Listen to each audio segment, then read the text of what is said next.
தாமதம் பண்ணுகிறான். லாசரு மரித்து போய்விடுகிறான். கடந்த 4 நாட்களாக பெத்தானியாவிலே ஒரே துயரம், துக்கம், எங்கு பார்த்தாலும் அழுகை. யூத மக்கள் எல்லாரும் அந்த 3 சகோதர சகோதரிகள் மேலே பாசத்தையும் நேசத்தை வைத்திருந்தபடியால் கூட்டம் கூட்டமாய், கும்பல் கும்பலாய், பவிஞ்சமாய், திரளாய் அந்த வீட்டை சுற்றியே கிடக்கிறார்கள்.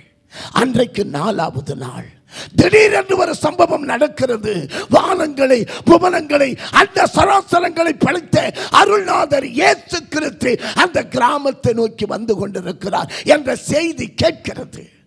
மார்த்தாள் ஓடுகிறாள், ஆண்டவருடைய பாதத்தில் விடுகிறாள். ஆண்டவரே, நீர் இங்கே இருந்திருந்தால் என் சகோதரன் மரித்திருக்க மாட்டார் ஐயா என்று ஆண்டவருடைய பாதத்தில் அழுகிறாள். கர்த்தர் சொன்னார், நீ நம்புமா, உன் சகோதரன் பிழைப்பான். அவ்வளவுதான். வேகமாய் வீட்டுக்கு ஓடுகிறாள். அங்கே துயரத்தோடு, துக்கத்தோடு, வேதனையோடு, கண்ணீரோடு, கவலையோடு, கலக்கத்தோடு, இனி எங்களுடைய எதிர்காலம் எப்படி இருக்க போகிறது? தாய் இல்லை, தகப்பன் இல்லை, இருந்த ஒரே ஒரு சகோதரன் போய்விட்டால் இனி நாங்கள் என்ன செய்ய போகிறோம்? தெய்வத்தை நம்பினோம், ஆண்டவரை நேசித்தோம், ஆண்டவருக்கு விருந்து வைத்தோம், ஆண்டவர் பாதத்தில் காத்திருந்தோம், அவருக்கு செய்தி அளித்தோம். அவரோ வராமல் தாமதம் பண்ணிவிட்டால் என் சகோதரன் சரித்து 4 நாள் ஆகிவிட்டது என்ற வேதனையிலே மரியாள் அழுது கொண்டிருக்கிறாள். மார்த்தாள் ஓடி வருகிறாள், மரியாளை பார்க்கிறாள். அவர் சொல்லுகிறார், மேரி, மேரி, teacher has come, he calls for you. Maria, போதகர் வந்திருக்கிறார், உன்னை அழைக்கிறார். மரியா, போதகர் வந்திருக்கிறார், உன்னை அழைக்கிறார்.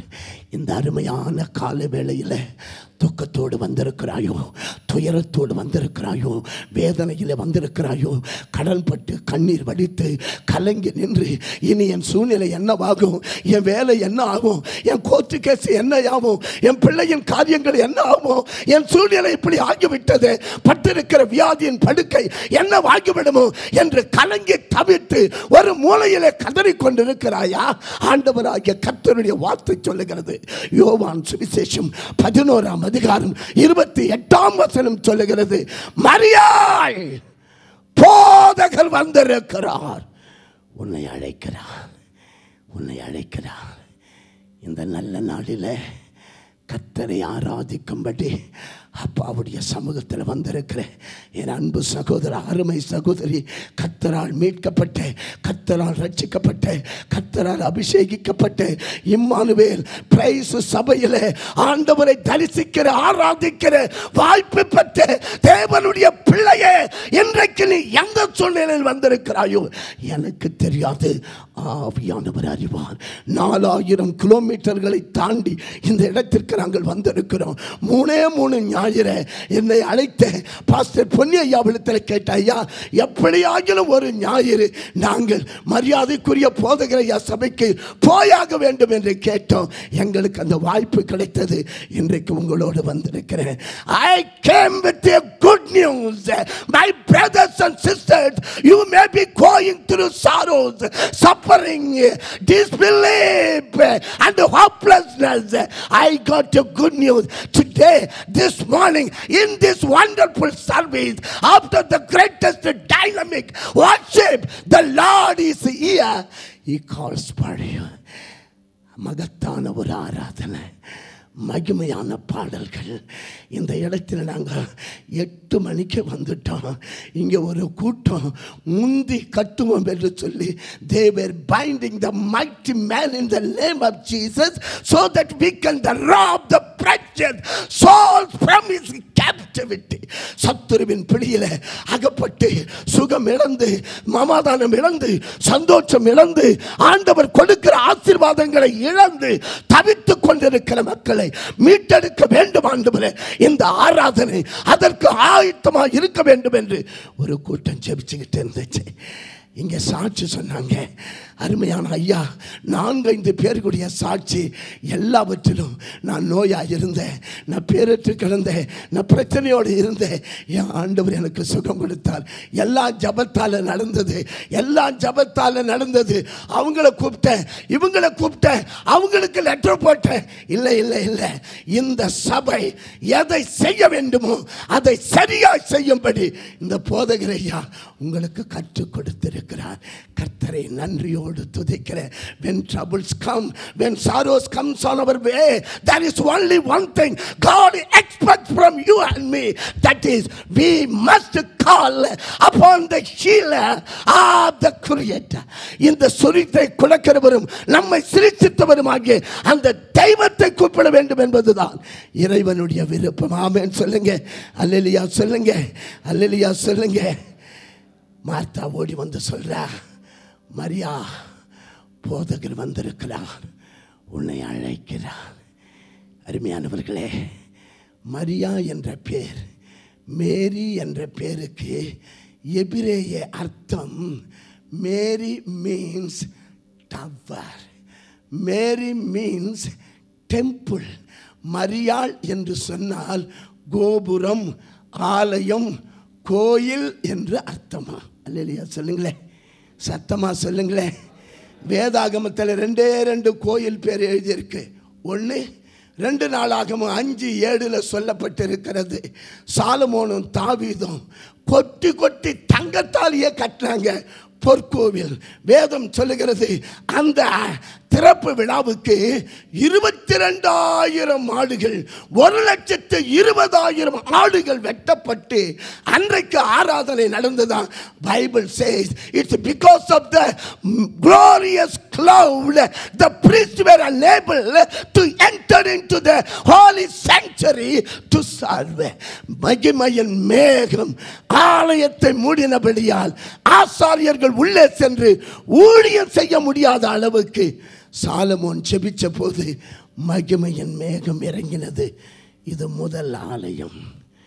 இந்த எருசலேம் ஆலயம் 40 முறை இடிக்கப்பட்டுச்சு, 40 முறை கட்டப்பட்டுச்சு. இன்னைக்கு அந்த ஆலயம் இருந்த இடத்துல ஒரு இஸ்லாமிய மசூதி இருக்கிறது, கர்த்தருடைய ஆலயம் இல்லை. ஆனால் யூத மக்கள் எல்லாம் மேசியா வருவார், ஆலயம் திரும்ப எழுப்பப்படும், அதற்காக கற்களை வாங்கி வைத்திருக்கிறார்கள், பொருட்களை சேகரித்து வைத்திருக்கிறார்கள். உங்களுக்கு தெரியும், 1 நாளாகமம் 29ஆம் அதிகாரம் 2-3 வசனத்தில் தாவீது சொல்லுவான், பொன் வேலைக்கு பொன்னையும், வெள்ளி வேலைக்கு வெள்ளியையும், வெண்கல வேலைக்கு வெண்கலத்தையும், இரும்பு வேலைக்கு இரும்பையும், மர வேலைக்கு மரத்தையும், கல்லு வேலைக்கு கல்லையும், மாணிக்கம், வைரம், வைடூரியம், கோமேதகம், சுனீரம், சுகந்தி என்று அதிலே படைக்கத்தக்க விலையேற கற்களை எல்லாம் நான் சேகரித்திருக்கேன். அடுத்து சொல்றான், இன்னும் கொடுப்பேன். அல்லேலூயா சொல்லுங்களேன், சத்தமா சொல்லுங்களேன். அப்படி கட்டப்பட்ட கோயில் இடிக்கப்பட்டு போய்விட்டது, தரைமட்டமாகிவிட்டது. ஒரே ஒரு சுவர் மாத்திரம் மிச்சம். எருசலேமுக்கு போய் வந்தவங்க இருப்பீங்க, அதுக்கு பேரே வெயிலிங் வால், புலம்பலின் மதில். எல்லா யூதனும் போய் தலைய முட்டி எப்பயா வர போறீங்கன்னு கேட்டுக்கிட்டு இருக்கான். அப்பா ஒரு நாள் வந்தார், அந்த யூதனுடைய கண்கள் திறக்கல. யோவான் 1ஆம் அதிகாரம் 11ஆம் வசனம் சொல்லுது, he came into his own but his own received him not. அவர் தமக்கு சொந்தமானதில் வந்தார், சொந்தமானவர்கள் ஏற்றுக்கொள்ளவில்லை. ஆனால் கர்த்தருக்கு ஸ்தோத்திரம்.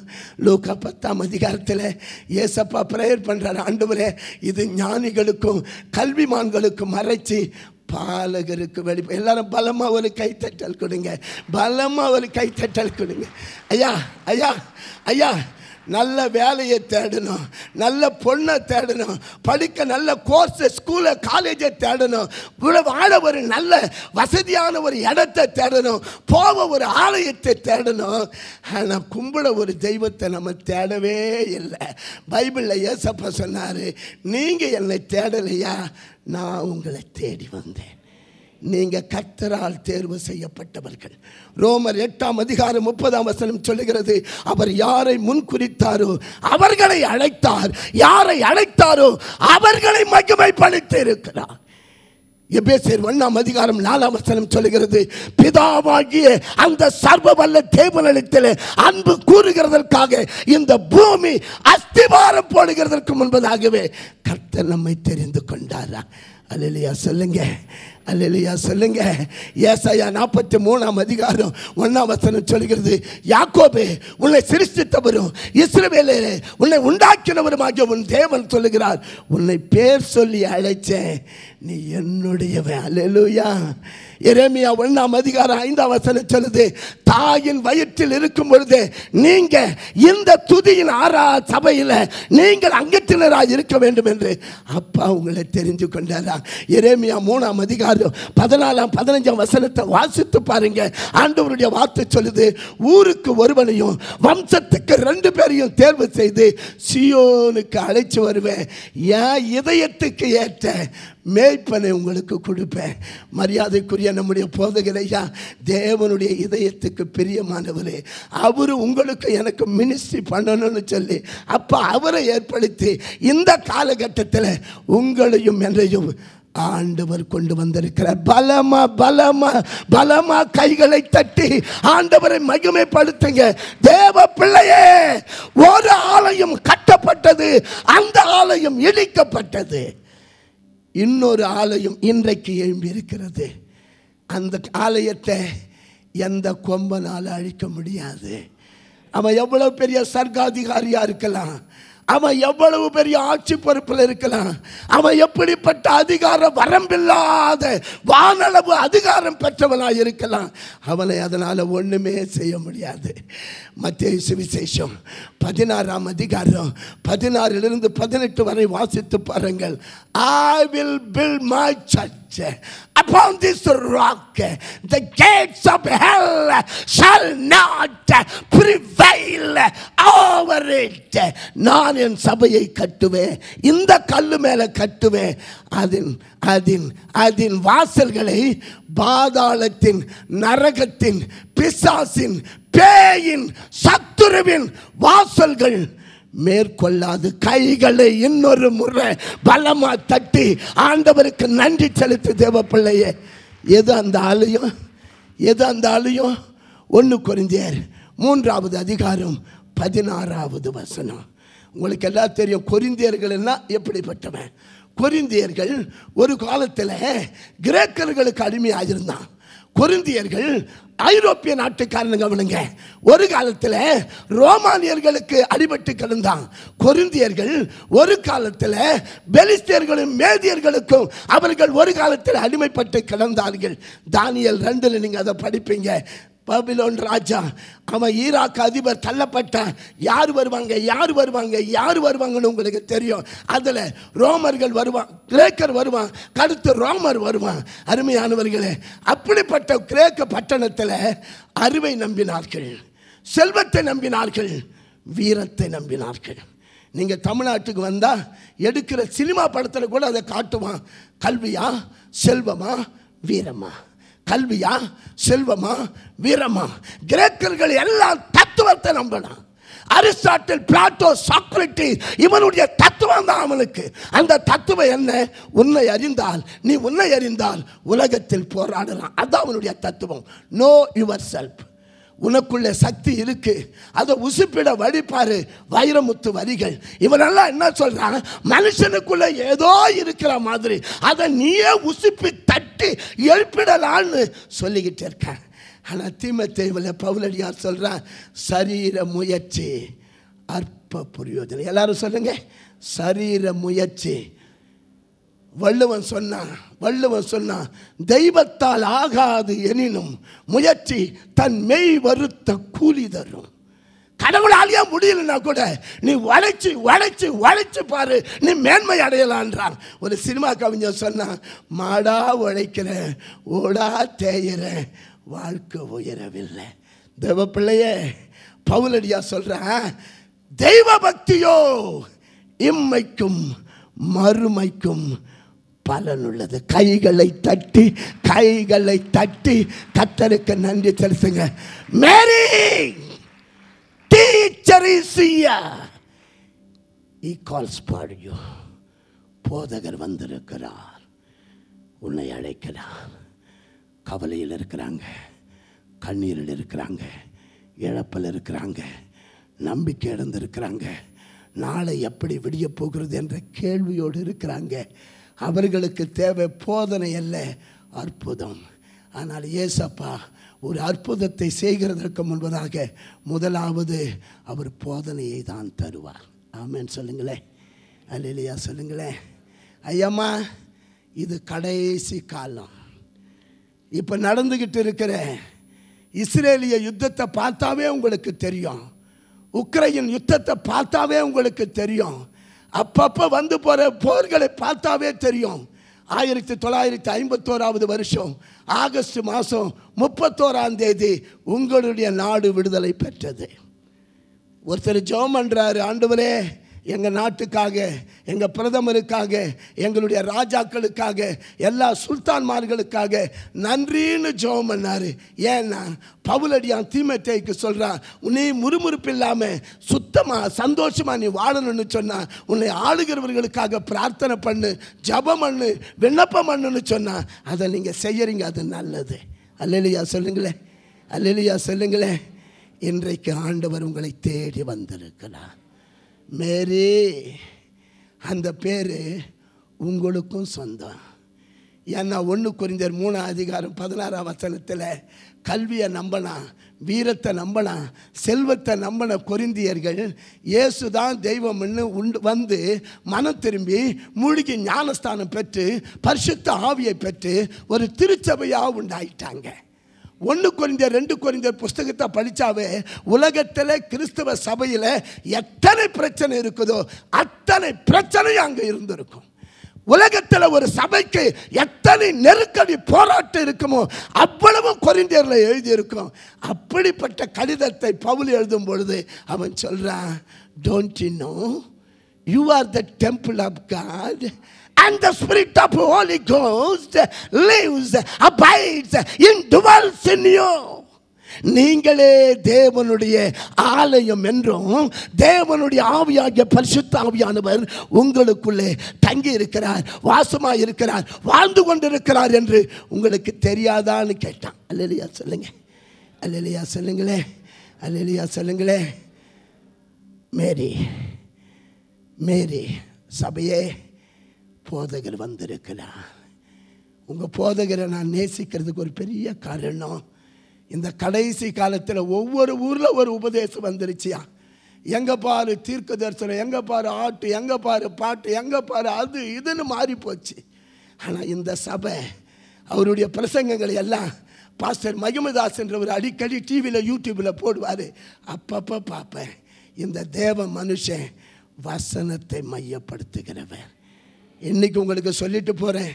1 கொரிந்தியர் 1:21 பவுலடியா சொல்றான், இந்த உலக ஞானமானது தேவ ஞானத்திற்கேற்றபடி தெய்வத்தை அறிந்து கொள்ளாமல் போனபடியால் பைத்தியமாய் தோன்றுகின்ற பிரசங்கத்தினாலே விசுவாசிக்கிறவர்களை ரட்சிக்கிறது தேவனுக்கு பிரியம். It is pleased, the Lord delights. யார் மேலையா? இந்த பைத்தியமாய் தோன்ற இந்த பிரசங்கத்தை கேட்டு விசுவாசித்து மனம் திரும்பி இயேசுவே தேவன் என்று வாயில் அறிக்கையிட்டு பிதா குமாரன் பரிசுத்த ஆவியின் பெயரில் மூழ்கி ஞானஸ்தானம் பெற்று ரட்சிப்பு அடைகிறோமே, அந்த ரட்சிப்பை பிரசங்கத்தினாலே அடைய வேண்டும் என்பதுதான் தேவனுடைய விருப்பம். அல்லேலூயா சொல்லுங்களே. அம்மா அம்மா, தெய்வம் நினைச்சா கிறிஸ்தவர்களை கொன்று சபைகளை உடைத்து வேதக்காரர்களுக்கு வேதனை அளிக்க ஓடிக்கொண்டிருந்தாலே அன்றைக்கு அரபு தேசத்து பாலைவனத்தில் தமஸ்கு பட்டணத்தை நோக்கி அந்த மதவாதி சவுலை ஆண்டவர் ஒரு தரிசனம் கொடுத்தார். சவுலே சவுலே, ஒளியும் ஒளியும் ஒரு சேர அவனுக்கு கிடைச்சிச்சு. ஆனால் ரட்சிக்கப்படுற செய்தியை மாத்திரம் ஆண்டவன் சொல்லலை, ஊழியக்காரங்கிட்ட கொடுத்துட்டாரு. நீ நேர்த்தருவுக்கு போ, at the side street You shall see a person by name Ananias. He shall tell you what you have to do to be saved. நீ ரட்சிக்கப்பட, நீ பாவ மன்னிப்பு பெற, நீ ஆண்டவருடைய பிள்ளையாக உன்னுடைய எல்லா விதமான அசுத்தங்களும் பாவங்களும் துரோகங்களும் மீறுதல்களும் களையப்பட நீ என்ன செய்ய வேண்டும் என்பதை அனனியா சொல்லுவான்னு சொல்லிட்டாரு. அல்லேலூயா சொல்லுங்க, சத்தமா சொல்லுங்க. தேவப்பிள்ளையே இந்த பிரசங்கத்தை ரொம்ப நேரம் விளக்க எனக்கு நேரம் இல்லை, எனக்கு கொஞ்சம் நேரம் இருக்கு, வேகமாக சொல்லிட்டு போகிறேன். மேரி, ஆண்டவன் வந்திருக்கான், உன்னை அழைக்கிறான்னு சொன்னாரு. அந்த மேரி யாருன்னு முதலாவது சொல்கிறேன். லூக்கா சுவிசேஷம் 8வது அதிகாரம் முதல் 2 வசனங்களை நீங்கள் பார்த்தீங்கன்னா, ஆண்டவராகிய இயேசு கிறிஸ்து ஊழியம் செய்ய 2000 வருஷங்களுக்கு முன்பு மனித அவதாரம் எடுத்து ஊராய் பட்டணமாய் சுற்றுகிறார். மத்தேயு சுவிசேஷம் 9ஆம் அதிகாரம் 35வது வசனம். அப்போஸ்தலர் நடபடிகளின் புத்தகம் 10ஆம் அதிகாரம் 38வது வசனம் சொல்லுகிறது, நசரேயனாகிய இயேசுவை தேவன் பரிசுத்த ஆவியினாலும் வல்லமையினாலும் அபிஷேகித்திருந்தபடியால் அவர் நன்மை செய்கிறவராய், பேயிலும் நோயிலும் அகப்பட்டவர்களை விடுவிக்கிறவராய் அவர் பட்டணங்கள் தோறும் கிராமங்கள் தோறும் சுற்றி நடந்தார். ஒரு கைத்தட்டல் கொடுங்க, ஒரு கைத்தட்டல் கொடுங்கம்மா. அம்மா அம்மா அம்மா அது வரைக்கும் ஜனங்க ரோமாபுரிக்கு போனாங்க. எங்கெங்க கோயிலோ, எங்கெங்க குளமோ, எங்கெங்க மலையோ, எங்கெங்க ஆறோ, எங்கெங்க கடலோ, புண்ணிய ஸ்தலங்களை தேடி தேடி பயணிச்சாங்க. ஆனால் தேவனாகிய கர்த்தர் உன்னை தேடி வந்தார்.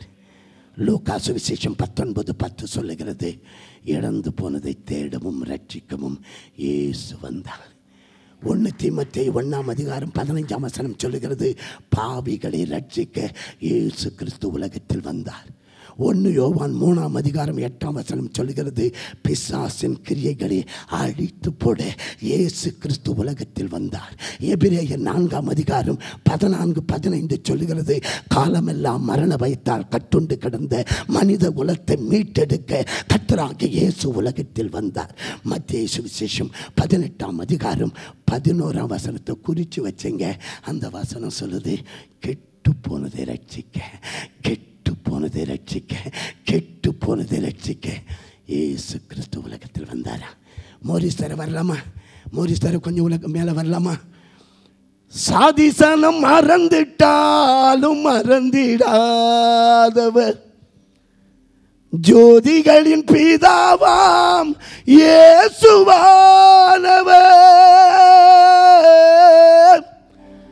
சாதிசனம் மறந்துட்டாலும் மறந்திடாதவர், ஜோதிகளின் பிதாவாம் இயேசுவானவர். சாதிசனம் மறந்துட்டாலும் மறந்திடாதவர், ஜோதிகளின் பிதாவாம் இயேசுவானவர். சூழ்நிலைகள் மாறினாலும் இயேசு உன்னை மறப்பதில்லை, சிலுவையில் ஜீவன் விடும் நேரத்திலும் வெறுக்கவில்லை. உனக்கொருவர் இருக்கிறார், உன்னை விசாரிக்க துடிக்கிறார், உன்னையும் என்னையும் இயேசு நேசிக்கிறார். நம்மை உள்ள கைகளில் வரைந்திருக்கிறார், நம்மை உள்ள கைகளில் வரைந்திருக்கிறார். ஆகாதவன் என்று உன்னை யார் தள்ளினாலும் ஆண்டவரின் இயேசு உன்னை தள்ளிடுவாரோ? ஆகாதவன் என்று உன்னை யார் தள்ளினாலும் ஆபிரகாமின் தேவன் உன்னை தள்ளிடுவாரோ? தஞ்சம் என்று வருபவரை தள்ளாத நேசரவர், தஞ்சம் என்று வருபவரை தள்ளாத நேசரவர். அஞ்சிடாத மகனே மகளே என்று உன்னை தேற்றிடவே உனக்கொருவர் இருக்கிறார், உன்னை விசாரிக்க துடிக்கிறார், உன்னையும் என்னையும் இயேசு நேசிக்கிறார். நம்மை உள்ள கைகளில் வரைந்திருக்கிறார், நம்மை உள்ள கைகளில் வரைந்திருக்கிறார். வியாதியஸ்தன் என்று உன்னை ஒதுக்கி வைப்பார்கள், வேண்டாத வார்த்தைகளை சொல்லி புண்படுத்துவார்கள். வியாதியஸ்தன் என்று உன்னை ஒதுக்கி வைப்பார்கள். வேண்டாத வார்த்தைகளை சொல்லி புண்படுத்துவார்கள். வாழ்வதா சாவதா என்று நீ அழுது புலம்பிடுவாய். வாழ்வதா சாவதா என்று நீ அழுது புலம்பிடுவாய். வாழத்தான் வேண்டும் என்று வியாதியிலே சுகம் தர உனக்கொருவர் இருக்கிறார், உன்னை விசாரிக்க துடிக்கிறார். உன்னையும் என்னையும் இயேசு நேசிக்கிறார். நம்மை உள்ளங்கைகளில் வரைந்திருக்கிறார். நம்மை உள்ளங்கைகளில் வரைந்திருக்கிறார். அல்லேலூயா.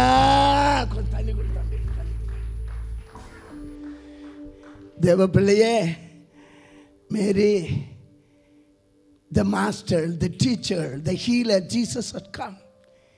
He calls you. உன்னை அழைக்கிறாருடா, உன்னை அழைக்கிறாருடா, உன்னை அழைக்கிறாருடா. அதுவரையில் என் நாளை பொழுது என்ன ஆகும்? எல்லாரும் இழந்துட்டுமே அழுது புலம்பிக் கொண்டிருக்கிறார். எல்லாரும் ஆறுதல் சொல்றாங்க. People came to comfort and console her, but nobody can raise his brother to wipe out the tears permanently. ஆறுதல் சொல்ல 1000 பேர் வருவாங்க பிரதர். ஆனால் உன் கண்ணீரை நிரந்தரமாய் துடைக்கிறதற்கு ஒருவர் இருக்கிறார், ஒரே ஒருவர் இருக்கிறார். அவர் வந்திருக்கிறார். மேரி, அவர் உன்னை அழைக்கிறார். பிரதர், நீங்க ரட்சிக்கப்பட்டவங்களா? நீங்க ஆவியை பெற்றவங்களா? நீ தசம்பாகம் கொடுக்கிறவங்களா? அப்பாவுடைய பந்தியில் கையிடுறவங்களா? கர்த்தருடைய ஊழியத்தை செய்யணும்னு ஊழியத்துக்கு ஒப்பு கொடுத்தவங்களா? இல்லை என்றால் இந்த நல்ல ஜூன் மாதம் பிறந்திருக்கிற இந்த முதல் ஞாயிற்றுக்கிழமையில் மரணத்தை ஜெயித்து பாதாளத்தை ஜெயித்து உயிரோடு எழுந்த தெய்வம் உன்னை அழைக்கிறார்.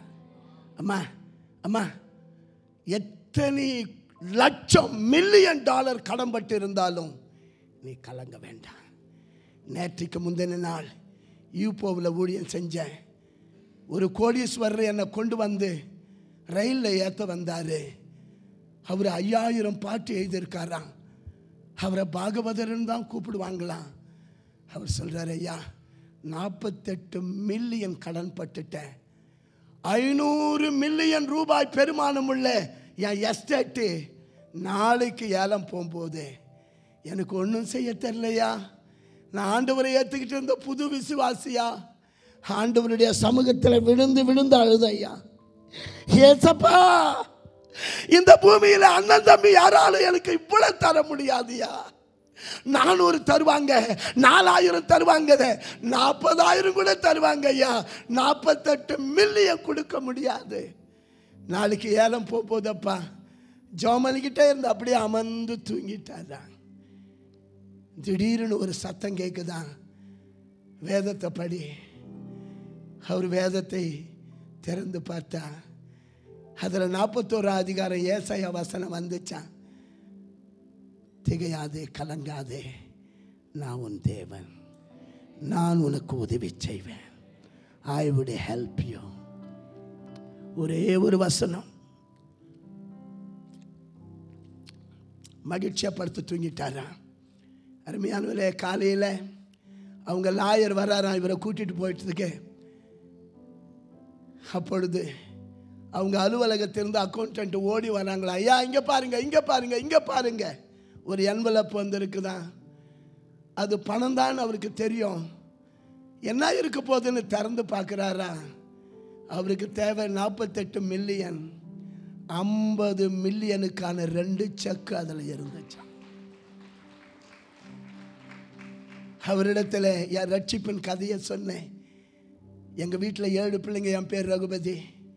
பெருமாளை கும்பிட்ட குடும்பம். அப்பா மிலிட்ரிக்காரரு, காங்கிரஸ்காரரு, பஞ்சாயத்து பிரசிடென்ட்டு, பெருமாள் கோயில் தர்மகர்த்தா. என் தாய் செத்துட்டாங்க, என் தங்கச்சி செத்துருச்சு, என் அப்பாவும் செத்துட்டாரு. வீட்டை சுற்றி கடை. இனி நம்மளால வாழ முடியாது என்ற ஒரு பரிதாபமான நிலை. 1969ஆம் வருஷம் இதே மே மாசத்துல பாட்டில் நிறைய பயிருக்கு அடிக்கிற விஷத்தை மருந்தை வாங்கி வச்சுக்கிட்டு அதை குடிச்சிட்டு சாவணுன்னு 6 பேர் உட்கார்ந்து ஒருத்தரை பார்த்து ஒருத்தரை அழுதுகிட்டு இருக்கிற ஐயா. 33 கோடி தேவர்கள், 48,000 ரிஷிமார்களை காலமெல்லாம் வழங்கின குடம். என் தாய் செத்தாங்க, மொட்டை அடித்தேன். என் தகப்ப செத்தாங்க, மொட்டை அடித்து பட்டை அடித்து கொல்லி வச்சேன், குடம் உடைச்சேன். 16வது நாள் ஆவணதானம், கோவுதானம், வஸ்திரதானம், அன்னதானம், புண்ணியாதானம்னு எல்லா தானத்தையும் செஞ்சு முடிச்சிட்டோம். எல்லா உறவுகளும் போயிட்ட பிறகு எங்க வானம் இருண்டு கிடக்குது. அமாவாசை ராத்திரியை விட அதிகப்படியான இருட்டா எங்க வாழ்க்கை தெரியுது. சாவுறதை தவிர எங்களுக்கு வேற வழி தெரியலையா. மருந்தை வாங்கி குடிச்சிட்டு சாவணுன்னு ஒருவரை பார்த்து ஒருவர் நாங்கள் அழுதுகிட்டு இருக்கிற அந்த வேளையில் வெளியிலிருந்து ஒரு சத்தம், தம்பி தங்கச்சி நீங்க சாக வேண்டாம், நீங்க சாக வேண்டாம்.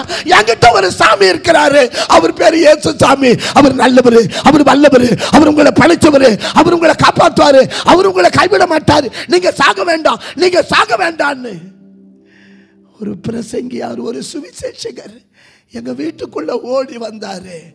நாங்க எல்லாம் அப்படியே எலக்ட்ரிக் ஷாக் அடிச்ச மாதிரி எழுந்து நிக்கிறோம். எங்க அண்ணன் கேட்கிறார், எங்க அண்ணன் பேர் ரத்தனவேலு, எங்க அப்பா திருப்பதி ஏழுமலையான் பேர்லயும் திருச்செந்தூர் முருகன் பேர்லயும் பேர் வச்சிருந்தாரு. என் அண்ணன் கேட்கிறார், யார் யார் சொன்னாங்க நாங்க சாவப்பாருன்னு. அந்த மனுஷனை பார்க்கிறோம், கண்ணெல்லாம் செவந்திருக்கு, அவன் முகமெல்லாம் அழுது அழுது கண்ணீர் பெருகி இருக்குது. என் ஜாதிக்காரர் இல்லை, என் சொந்தக்காரர் இல்லை, யாரோ ஒரு கிறிஸ்தவன், ஒரு குடும்பமா சாகுதுன்னு ஆண்டவர் சொன்னாரா. அழுது அழுது புலம்பி ஜெபம் பண்ணிட்டு, ஆண்டவரே நான் போற வரைக்கும் அவங்கள காப்பாற்றி வையின்னு அழுதுட்டு ஓடி வந்தாரா. நாங்க சாவின் மிடியில் இருக்கிறோம், இன்னும் கொஞ்ச நேரத்தில் எல்லாரும் குடிப்போம், எல்லாரும் செத்துருவோம் என்ற சூழ்நிலையில் நாங்கள் வணங்காத இயேசு சாமி, நாங்கள் கும்பிடாத இயேசு சாமி, நாங்கள் ஏற்றுக்காத இயேசு சாமி. இயேசு சாமின்னா யாருக்கோ வெள்ளக்காரன் தெய்வம், வேண்டப்படாத தெய்வம் நினைச்சேன். அந்த இயேசப்பா எங்களை தேடி வந்து அந்த சாவின் மடியிலிருந்து எங்களை மீட்டெடுத்தார் ஐயா. 69ஆம் வருஷம் மே மாதம் தொடங்கி இயேசுவேன்னு நான் கூப்பிட வந்துட்டேன். எனக்கு 11 வயசு அன்னைக்கு, இன்னைக்கு எனக்கு 67 வயசு. இத்தனை வருஷமும் ஏசப்பா தான் என்னுடைய அப்பா, ஏசப்பா தான் என் அம்மா. என் இயேசுநாதர் என்னை உயர்த்தினாரியா, என்னை உயர்த்தினாரு. 1983 இருந்து 1990 வரைக்கும் எங்களுடைய மெட்ராஸில் இருக்கிற பைபிள் காலேஜில் நான் பேராசிரியராக ப்ரொஃபஸராக வேலை பார்த்தேன். என் மனைவி வேலை பார்த்தோம். ஆண்டவராகிய கர்த்தர் ஒரு அதிகாலை நேரம் எங்களுக்கு தரிசனம் கொடுத்து, மகளே மெட்ராஸில் நீ என்ன செய்கிற, திருநெல்வேலிக்கு போ, உன்ன மாதிரி தாய் இல்லாத தகப்பம் இல்லாத பிள்ளைங்களை போய் பாருன்னு சொன்னார். 69வது வருஷம் எங்கள் அப்பா அம்மா செத்துட்ட பிறகு என்னை கொண்டு போய் ஒரு அனாதை ஆசிரமத்தில் சேர்த்தாங்க. அங்கே தாய் இல்லை, தகப்பு இல்லை, சொந்தம் இல்லை, பந்தம் இல்லை, ஊர் இல்லை, உறவு இல்லை. ஒவ்வொரு நாள் அழுத தேவ பிள்ளைய. எனக்கு தெரியாது, நீங்கள்லாம் மருத்துவமனைக்கு போயிருப்பீங்க தானே. ஹாஸ்பிட்டலில் சின்ன சின்ன பாட்டில் வச்சுருப்பாங்க, அதில் 1க்கு இருக்கும், 2க்கு இருக்கும், ரத்தம் இருக்கும், சளி இருக்கும், வெட்டி எடுத்த துண்டு இருக்கும். இதுதான் ஹாஸ்பிட்டலில் இருக்கும். ஆனால் ஏசப்பா கையில் ஒரு பாட்டில் இருக்குதான். சங்கீதம் 56:8 சொல்லுது, கர்த்தாவே என் அலைச்சல்களை நீர் எண்ணி இருக்கிறீர், என் கண்ணீரை உம்முடைய துருத்தியில் அல்லவோ வச்சிருக்கீங்க. தேவ பிள்ளைய அழுது அழுது புலம்பிட்டு வந்திருக்கீங்களா? படுக்க நனையுதா, வேலைச்சாலை நனையுதா? சங்கீதக்காரன் 102ஆம் சங்கீதத்தில் சொல்றான், என் இருதயம் வெட்டுண்டு புல்லை போல் உலர்ந்து போயிட்டு என் ஆகாரத்தை நான் பூசிக்க மறந்தேன். 38ஆம் அதிகாரம் 4-5 வசனத்தில் ஏசாயாவில் எசேக்கியா ராஜா சொல்றான், நான் நம்மட்டை போலும் குருவியை போல புலம்பினேன், ராத்திரி எல்லாம் தூக்கம் இல்லாம வீட்டு மேல புறாவை போல காத்துக்கிருக்கேன், எட்டி எட்டி அண்ணாந்து பார்த்து என் கண்ணெல்லாம் பூத்து போச்சுன்னு சொல்லுவான். யோபு சொல்லுவான், மாயையான மாதங்கள் எனக்கு சொந்தமாகி சஞ்சலமான ராவுகள் எனக்கு குறிக்கப்பட்டது. நான் படுக்கும் பொழுது எப்பொழுது எழுந்திருப்பேன், பொழுது எப்போ வெடியும், காலை எப்பொழுது வெடியும்னு அரண்டு புரண்டு படுக்கிறதுனால் எனக்கு போதும் என்று போகிறது. சங்கீதக்காரன் சொல்றான், I have wet my couch with my tears.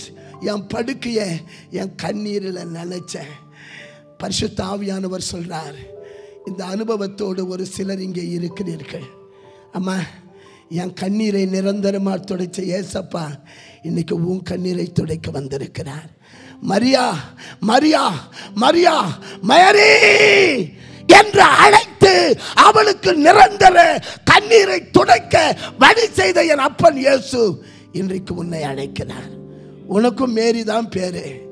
ஏன்னா நம்ம எல்லாருக்கும் பைபிள் கொடுத்திருக்கிற பேரு we are the churches, we are the church, we are the church, we are the church, we are the church. நீங்க தான் தேவனுடைய ஆலயம், நீங்க தான் தேவனுடைய. இது வெறும் கட்டடம் தான்.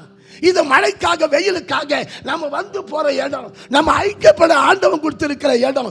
இத்தனை மகத்தான ஒரு கட்டடத்தை மகத்துல இந்த இந்த இந்த இந்த மலேசியாவில் வேற எங்குமே நீங்க பார்க்க முடியாது. ஒரு தமிழனா நான் பெருமைப்படுவேன். இந்த ஐயா இதை கட்டிக்கிட்டு இருக்கும்போது என்னை கொண்டு வந்து ஜெபம் பண்ணிட்டு என்னை கிளாங் ஹாஸ்பிட்டலில் விட்டு போனாரு. இன்னைக்கு இங்க உங்களை எல்லாம் பார்க்கறது எனக்கு பெருமையா இருக்கு. அல்லேலூயா சொல்லுங்களேன், அல்லேலூயா சொல்லுங்களேன், அல்லேலூயா சொல்லுங்களேன். அருமை தேவ பிள்ளையே, யார் இந்த மேரி? லூக்கா 8ஆம் அதிகாரம் சொல்லுகிறது, அவளிடத்திலிருந்து இயேசு கிறிஸ்து 7 பிசாசுகளை விரட்டி இருந்தார். அம்மா, பரிசுத்தாவி வரும் பொழுது ஆடுவான். ஆவில நிரம்பி ஆடுவான். நியாயாதிபதிகள் 16ஆம் அதிகாரம் 20ஆம் வசனம் சொல்லுகிறது, பரிசுத்த ஆவி சிம்சோனை விட்டு நீங்கி விட்டது. வசனம் சொல்லுகிறது, கர்த்தருடைய ஆவி தன்னை விட்டு விலகினது என்று அறியாமல் எப்பொழுதும் போல எழுந்திருப்பேன் என்று எழுந்தான். அவனுடைய தலை மொட்டையடிக்கப்பட்டது, அவன் கண்கள் பிடுங்கப்பட்டு காசாவின் சிறைச்சாலையிலே மாவரைக்கிறவனாய் மாறி போனான். ஆனா பிசாசு போகும்போது அலைகடிக்கும். மார்க் 9ஆம் அதிகாரம், ஏசப்பாவை சீஷர்களும் ஊருக்குள்ள வராங்க. ஒரு வாலிப பையன் ஆடுறான் ஆடுறான் ஆடுறான். ஆண்டவர் கூப்பிட்டு அவங்க அப்பாவை கேட்கிறாரு, எப்பப்பா இவனுக்கு இது வந்தது? அவன் சொல்றான், இவன் சிறு வயதிலிருந்தே இருக்குயா, இவன் தீயில விழுந்துருவான், இவன் தண்ணீரில் விழுந்துவான். ஆண்டவராகிய இயேசு கிறிஸ்து அந்த பிசாசை அடக்கினார். When Christ had rebuked the evil spirit, Bible says அவன் தரையில விழுறான், அலைகழிக்கிறான், ஆடுறான், குதிக்கிறான். போறதுக்கு முன்னாடி அட்டகாசம் பண்றான். பரிசுத்தாவி வரும்பொழுது அட்டகாசம் பண்ணும், போகும்போது சொல்லாம கொள்ளாம போயிடும். பிசாசு போகும்போது அட்டகாசம் பண்ணும். எப்படி வந்தது, யாருக்கு வந்ததுன்னே தெரியாது. பூச்சோங்குக்கு வந்திருந்தேன் சில வருஷத்துக்கு முன்னாடி. ஒரு சபையில் ஒரு பிள்ளைக்கு ஜெபம் பண்ண வந்தேன். கையை வச்ச உடனே அது ஆட ஆரம்பிச்சிச்சு. அதை கேட்ட உடனே சொல்லுது, நானே எங்கள் வீட்டிலேருந்து வரும்பொழுது ஒரு இந்து கோயில் பேரை சொல்லிச்சு, அதை தாண்டி தான் வருவேன். ஒரு நாள் மத்தியானத்தில் வந்தா, அப்போ நான் பிடிச்சிக்கிட்டேன். இவ்வளோ காலம் அதுக்கு தெரியல, இவ்வளோ காலம் அதுக்கு தெரியல. ஆனால் இன்னைக்கு கர்த்தருடைய வார்த்தையை சொல்லி கையை வச்ச போது அது ஆடி உளுந்து ஓடி போச்சு. அல்லேலூயா சொல்லுங்களேன். இங்கே வந்திருக்கிற டயானம்மா 2004ஆவது வருஷம் ஒரு சிடி போட்டாங்க. அதில் ஒரு பாட்டில் ஒரே ஒரு வரி, உம்மால் தீர்க்க முடியாத நோய்கள் உடலில ஒன்றுமில்லை, உம்மால் ஓட்ட முடியாத பேய்கள் அன்றும் இன்றும் என்றும் இல்லை. அல்லேலூயா சொல்லுங்க. இயேசு கிறிஸ்துவினாலே ஓட்ட முடியாத ஒரு பேய் இந்த உலகத்தில் இல்லவே இல்லை. அப்பா பேரை சொன்னாவே அவன் ஓடுவான். Praise the Lord. மேரி கிட்ட அவர் 7 பேய் ஓட்டி இருந்தாராம். அநேக வேத பண்டிதர்கள் சொல்லுகிறார்கள், விபச்சாரத்திலே கையும் களவுமாய் பிடிபட்டு கல்லறிகிறதுக்கு முன்பாக கொண்டு வந்து நிறுத்தி இருக்கிறார்கள். இயேசு கிறிஸ்துவை அடித்து சொல்றாங்க, ஆண்டவரே இவளை அடித்து கொல்லலாமா விட்டுடலாமா?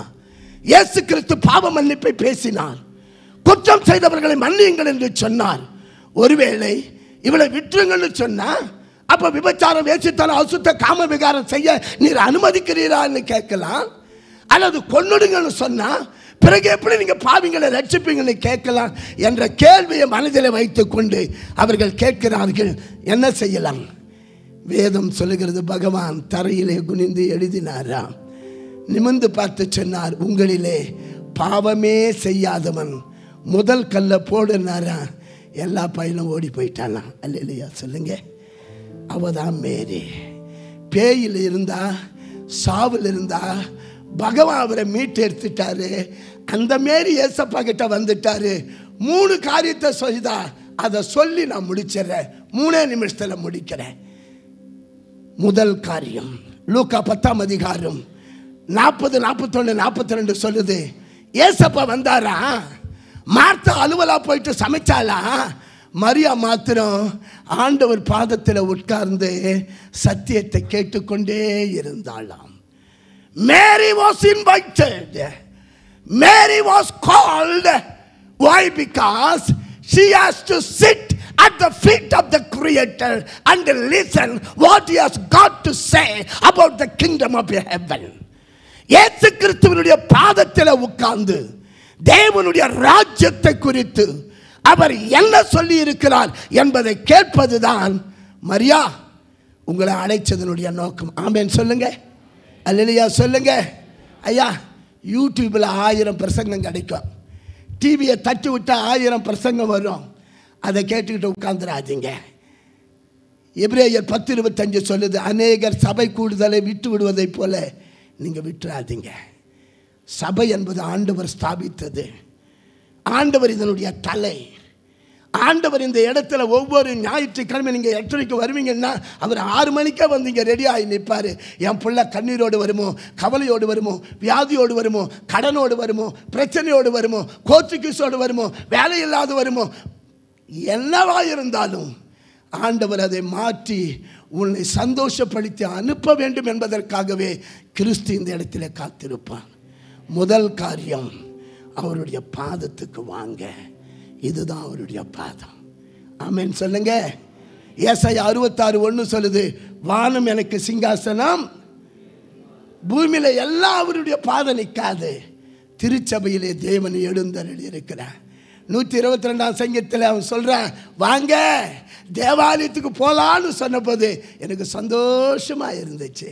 1000 நாட்கள் ஆகாமிய கூடாரங்களில் வாசம் பண்ணுவதை பார்க்கணும் கர்த்தருடைய ஆலயத்தின் வாசல் படியில் இருப்பதையே நான் தெரிந்து கொள்ளுவேன் என்று சொன்னான். 27ஆம் சங்கீதத்தில் அவன் சொல்றான், ஒன்றை நான் கேட்டேன் அதையே நாடுவேன். என்னத்தை நாடுவானா? கர்த்தருடைய ஆலயத்தில் அமர்ந்து ஆராய்ச்சி பண்ணுவதையே நாடுவானா. Praise the Lord. அதனால தான் என் மகன் மோரிஸ் துரை இப்போ அண்மையில் ஒரு சபையில் பேசுகிறாரு. அவன் எடுத்த பட்டயம் ரத்தம் குடிக்காம, வெற்றி வாக சூடாம, ஜெயத்தை பெறாம திரும்பினதே கிடையாதான். அதற்கு பிரதான காரணம் அவன் வேதத்தை நேசித்தான், ஆலயத்தை நேசித்தான். அல்லேலூயா சொல்லுங்க. அல்லேலூயா சொல்லுங்க. மேரி பாதத்தில் அமர்ந்தாள். நம்பர் 2, அவள் பாதத்தில் அமர்ந்தால். ரெண்டாவது லூக்கா 7ஆம் அதிகாரம் 38ஆம் வசனம் சொல்லுது, ஏசப்பா ஒரு பரிசேயன் வீட்டுக்கு வந்தாராம். அவன் ஏற்கனவே குஷ்டரோகியா இருந்து சுகமான சீமோனா, அவனுக்கு விருந்து வச்சாங்களா. ஏசப்பாவை பற்றி அவ கேள்விப்பட்டவன வீட்டுக்குள்ள வந்தாளா. அவ சம்பாதிச்சு தைலத்தை வாங்கி வச்சிருந்தாளாம். சென்ட், விலையுயர்ந்த சென்ட், நலதும் என்கிற விலையேறப்பட்ட தைலத்தை லட்சக்கணக்கில் செலவு பண்ணி வாங்கி வச்சிருக்கிறா. அந்த பரணினா குப்பி, அந்த பாட்டிலை கொண்டு வந்து உடைச்சி ஆண்டவனுடைய தலையிலையும் காலையும் ஊற்றிட்டு அழறாளாப்பா, பேயிலிருந்து எங்களை காப்பாற்றினீங்களே, சாவிலிருந்து என்னை காப்பாற்றினீங்களே என்று சொல்லிட்டு அழுது கண்ணீரினால காலை கழுவி தலைமயிரால தொடச்சாலாம். அல்லேலூயா சொல்லுங்க. பாதத்தில் அமர்ந்தால் பரணியை உடைத்தாள். எல்லாரும் சொல்லுங்க, பாதத்தில் அமர்ந்தால் பரணியை உடைத்தாள். அவளுடைய சொத்து என்னவோ உடைச்சு ஆண்டவங்கிட்ட கொடுத்துட்டா. எல்லா பையனும் சொல்றான், ஐயோ இதை வித்து ஏழைங்களுக்கு கொடுத்துருக்கலாமே, ரொம்ப அக்கறையா பேசுறானுங்க. ஆண்டவன் சொன்னா, இவ செய்தது எங்கெல்லாம் பிரசங்கம் பண்றாங்களோ அங்கெல்லாம் சொல்லப்படும் சொல்லிட்டாரு. தேவ பிள்ளையே, நீ கொடுத்தா அப்பாவுக்கு ரொம்ப பிரியம். நீங்க உட்கார்ந்து இருக்கிற இந்த அழகான மாளிகை லட்சங்களை கோடிகளை சாப்பிட்டு இங்க உட்கார்ந்துகிட்டு இருக்கு. உங்களுக்கு தெரியுமா தேவ பிள்ளைகளே, என்கிட்ட ஒரு டாலர் கொண்டாந்துருக்கேன். இது உங்க ஊரு 100 ரிங்கிட்டு. இது எங்கள் ஊர் 100 ரூபாய். ரெண்டுமே ஏறக்குறைய ஒரே கலரில் தான் இருக்கு. ஆனால் உங்கள் 100 இது மாதிரி எங்களுக்கு 18 கொடுக்கும். அப்படின்னா பொருளாதாரத்தில் நீங்கள் 18 மடங்கு உயர்ந்திருக்கிறீங்க. ஒரு சிஸ்டர் ஜெபம் பண்ணுறாங்க, பாலும் தேனும் ஓடுற கானானில் எங்களை வச்சிருக்கிறீங்கன்னு சொன்ன. அம்மா உண்மைம்மா, இந்தியாவுக்கு வந்தாதாம்மா உங்களுக்கு தெரியும். எனக்கு 160 குழந்தைங்களை வளர்த்துக்கிட்டே இருந்தேன். திடீர்னு FCRA கேன்சல் பண்ண, இவன் சர்ச்சு கட்டுறான் மதம் மாற்றான்னு சொல்லி வெளிநாட்டு பணம் வாங்கக்கூடாதுன்னு சொல்லிட்டாங்க. 3 ஹோமு 360 குழந்தைங்க, 2 ஹோமை க்ளோஸ் பண்ணேன். 160 குழந்தைங்களை குறைச்சிட்டு வெறும் 65 பிள்ளைங்க வச்சுருந்தேன். என்னுடைய 2வது மகளை ஒரு ஆஸ்திரேலியா கட்டிக்கிட்டு மாதம் $2000 1 லட்ச ரூபாய் கொடுப்பார். திடீர்னு 6 மாதத்துக்கு முன்னாடி சொல்கிறாரு, எங்களுக்கு ரொம்ப நெருக்கடி ஆயிடுச்சு பால் ரகு, இனிமேல் என்னால் அவ்வளோ செய்ய முடியாது, பாதி கொடுத்தாவே அதிகம்னார். நான் சொன்னேன், ஐயா இந்த தேசத்தில் குழந்தைகள் கர்த்தருடைய குழந்தைகள். உங்களுக்கு தெரியுமா, ஒரே ஒரு பிள்ளையே நைலாத்தில் போட்டு கொல்லணும்னு பார்த்தாங்க. பார்வோனுடைய கட்டளை. ஒரு பொண்ணு எடுத்து போய் வளர்த்துச்சு. அந்த பொண்ணு தான் பைபிள். அந்த பையன் தான் பைபிளில் 5 புஸ்தகம் ஆதி ஆகமத்திலிருந்து பென்டெடூக்குன்னு சொல்ற அந்த முதல் 5 ஆகமத்தை அவன் தான் எழுதலாம். 430 வருஷம் அடிமைகளை அவன் தான் விடுவிச்சான். அவன் தான் 10 வாதியை செஞ்சான். அவன் தான் சமுத்திரத்தை பிரிச்சான். அவன் தான் மன்னாவை கொண்டு வந்தான். அவன் தான் 7 ஜாதியை அழிச்சான். அவன் தான் கண்மலை இருந்து தண்ணியை புறப்பட பண்ணலாம். அல்லேலூயா சொல்லுங்க. தப்பி பிழைத்த ஒரு குழந்தை. இன்னைக்கு உங்க மத்தியில் இருக்கிற பால் ரகு, அமெரிக்காவுக்கு மாத்திரம் 7 முறை போயிருக்கேன். கனடாவுக்கு போயிருக்கிறேன். ஆஸ்திரேலியாவுக்கு போயிருக்கிறேன். எத்தனையோ உலக நாடுகளை சுற்றிக்கிட்டு வர்றேன். அன்னைக்கு ஒன்றுத்துக்கு உதவாமல் செத்து போவ கடந்தவனை கர்த்தர் ஆசீர்வதித்து ஒரு ஹோமில் கொண்டு போய் கொடுத்தாரு. ஒரு வெள்ளைக்காரன் என்னை WMA MPhil படிக்க வச்சா. என்னை பைபிள் காலேஜில் வாத்தியார் ஆக்கலாங்க. இன்னைக்கு உலகமெல்லாம் நான் சுற்றுறது மாத்திரம் இல்லை, என்ன மாதிரி தாய் இல்லாத தகப்பு இல்லாத குழந்தைங்களை வளர்க்குறவங்களா ஏசப்பா என்னை வச்சிருக்கிறார். உங்க ஐயா அந்த தரிசனத்தோடு இருக்கிறாங்கன்றது எனக்கு பெருமை. ஏழைகள் மேல அக்கறைப்படுங்க. முதல் காரியம், பாதத்தில் அமர்ந்தாள், பரணியை உடைத்தாள். 3வது, பரிசுத்தரின் உயிர்த்தெழுதலை பறைசாற்றினாள். எல்லாரும் சொல்லுங்க, பறைசாற்றினாள். சத்தமா சொல்லுங்க. திருச்சபையினுடைய ஒரே ஒரு பர்பஸ் அதுதான். ஐயா கூகுளில் போய் நான் சர்ச் பண்ணேன். வெஸ்டர்ன் மலேசியாவினுடைய மொத்த பாப்புலேஷன் என்னன்னு கேட்டால் 35 மில்லியன், 3.5 கோடின்னு போட்டு வச்சிருக்கு. இதில் சீனர்கள் எவ்வளோ, இஸ்லாமியர்கள் எவ்வளோ, சீக்கியர்கள், ஜைனர்கள், மற்றவங்க எவ்வளோ, கிறிஸ்தவங்க எவ்வளோன்னு போட்டால் 63% இஸ்லாமியரா, 16% சீனர்களா, 6% இந்துக்களா, 2% சீக்கியர்களும் ஜெகோவா விட்னஸும் லேட்டர் டே கிறிஸ்டியன்ஸ் இருக்கிறாங்களா. 9.8%, ஏறக்குறைய 10% கிறிஸ்தவங்க இருக்காங்களா. ஒரு கைத்தட்டல் கொடுங்க. 2000 வருஷம் சுவிசேஷம் சொல்லப்பட்டுச்சு. 140 கோடி பேர் இருக்கிற இந்தியாவில் இன்னும் 3% தான். ஆனால் இந்த மலேசியா தேசம் 51 சுதந்திரம் வாங்கி இதுக்குள்ளார உங்களை மாதிரி பரிசுத்தவான்கள் வேர்வையும் ரத்தமும் சிந்தி உங்களையெல்லாம் சம்பாதிச்சதுனால 10%. ஐயாம்மா எல்லாரும் கொஞ்சம் கேளுங்க. 35 மில்லியன், நாம் 3.5 மில்லியன். இவ்வளவு 3.5 மில்லியன் பேர் 2 வருஷம் ஓயாமல் உழைச்சி ஒரே ஒரு ஆளை பிடிச்சா போதும். ஏம்மா டான்ஸு, உங்களால் ஒரு பொண்ணை பிடிக்க முடியுமா முடியாதா? தங்கச்சி உன்னால் முடியுமா முடியாதா? இந்த 3.5 மில்லியனும் 2 வருஷம் உழைச்சி ஒரு ஆளை பிடிச்சா 7 மில்லியன் ஆயிடுவோம்.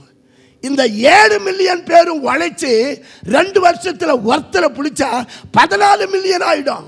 14 மில்லியன் 2 வருஷம் உழைச்சி ஒருத்தரை பிடிச்சா 28 மில்லியன் ஆயிடும். 4வது டேர்மு 28 பேரும் ஒருத்தரை பிடிச்சா 56,000 பேரும். அதுக்குள்ளார மலேசியா பாப்புலேஷன் 6 வந்திருக்கும். மலேசியாவில் வேற ஆளே இருக்க மாட்டாங்க, கிறிஸ்தவங்க தான் இருப்போம். கிறிஸ்துவின் ஆட்சி தான் வரணும். எல்லாரும் எழுந்து நிற்க போறோம். Mary teacher has come, he calls you. மரியாள், இயேசு வந்திருக்கிறார், உன்னை அழைக்கிறார். ஒரே ஒரு ஜெபம் என்று போறோம். டைனமா ஒரு நிமிஷம் மேலே வாடா. இந்த ஜபத்தை பண்ணி முடிச்சிருப்பாங்க. இந்த வாய்ப்பை எங்களுக்கு வழங்கின எங்கள் பாசத்துக்கு நேசத்துக்கு உரிய அம்மா ஐயா குடும்பத்துக்கு நன்றியை சொல்லிக் கொள்கிறேன். எங்களுக்காகவும் தொடர்ந்து ஜெபியுங்கள் என்று கேட்டுக்கொண்டு முடிக்கிறேன். ஹல்லேலூயா, ஹல்லேலூயா. கண்களை மூடி நம்முடைய இருதயத்தை அப்பாவுக்கு நேராக கொடுக்கலாமா? கர்த்தர் நம்மோடு கூட பேசியிருக்கிறார். மரியாளே, போதகர் வந்திருக்கிறார், உன்னை அழைக்கிறார். இன்றைக்கு வந்திருக்கிற நம்ம எல்லாரையும் இயேசு அழைக்கிறார். ஹல்லேலூயா. பாவி என்றுன்னை இயேசு தள்ளவே மாட்டார், ஆவலாய் உன்னை இயேசு அழைக்கிறாரே. பாவி என்றுன்னை இயேசு தள்ளவே மாட்டார், ஆவலாய் உன்னை இயேசு அழைக்கிறாரே. கலங்கிடாதே, தாவி ஓடி வா, தந்தை இயேசுவே சொந்தம் கொள்ளவா. கலங்கிடாதே, தாவி ஓடி வா, தந்தை இயேசுவே சொந்தம் கொள்ளவா. தந்தை இயேசுவே சொந்தம் கொள்ளவா. தந்தை இயேசுவே சொந்தம் கொள்ளவா. இயேசு கிறிஸ்துவின் அன்பு என்றும் மாறாதது. இயேசு கிறிஸ்துவின் மாறா கிருபை என்றும் குறையாதது. இயேசு கிறிஸ்துவின் மாறா கிருபை என்றும் குறையாதது. இயேசு கிறிஸ்துவின் அன்பு. கர்த்தர் நம்மை அழைக்கும்படியாய் வந்திருக்கிறார். நீங்க இன்னைக்கு எப்பேற்பட்ட சோதனைகளிலே, பாடுகளிலே, உபத்திரவங்களிலே, வேதனைகளிலே, கண்ணீரிலே, ஏமாற்றங்களிலே, துரோகங்கள் நடுவிலே இன்னைக்கு நீங்கள் வந்திருப்பீர்கள் என்று சொன்னால் கர்த்தர் உங்களுடைய பிரச்சனைகளை மாற்ற ஆண்டவர் விரும்புகிறார். இந்த உலகத்தில் நீங்க எங்க போனாலும், நீங்க எந்த என்டர்டெயின்மெண்ட்ல கலந்துக்கிட்டாலும், நீங்க வேற எந்த காரியங்களை செஞ்சாலும், ஒருவேளை ஒரு சில நிமிஷங்கள் நீங்கள் உங்கள் பாடுகளை மறந்திருக்கலாம், ஒரு சில மணி நேரங்கள் உங்களுடைய துக்கங்கள் மறந்திருக்கலாம், அல்ல ஒரு சில நாட்கள் நீங்கள் மறந்திருக்கலாம். ஆனால் நிரந்தரமாய் தீர்வை கொடுக்க இந்த உலகத்தில் இருக்கிற எந்த காரியங்களால முடியவே முடியாது. தேவ பிள்ளையே, அப்பாவுடைய பாதத்துக்கு நீங்கள் வருவீர்கள் என்று சொன்னால், அப்பாவுடைய சமூகத்தில் நீங்கள் காத்திருப்பீங்கன்னு சொன்னா, ஆண்டவரை நோக்கி நீங்க கூப்பிடுவீங்கன்னு சொன்னா, மரியாளின் கண்ணீரை துடைத்த தேவன், மார்த்தாளின் கண்ணீரை துடைத்த தேவன், அவங்க இழந்த அவங்க அன்பு சகோதரனாகிய லாசருவை உயிரோடு கூட எழுப்பின தேவன் இன்றும் ஜீவிக்கிறவராயிருக்கிறார். இன்றைக்கு இந்த பிரைஸ் இம்மானுவேல் அசெம்பிளில ஆண்டவர் கடந்து வந்திருக்கிறார். உங்க கண்ணீரை நிரந்தரமா துடைக்க, உங்க வியாதியை நிரந்தரமாய் போக்க, உங்களுடைய வேதனைகளை நிரந்தரமாய் தீர்க்க, உங்களுடைய கஷ்டங்களை நிரந்தரமாய் மாற்ற, உங்கள் கேள்விகளுக்கு நிரந்தரமான தீர்வை கொடுக்க இயேசு இன்றைக்கு வந்திருக்கிறார்.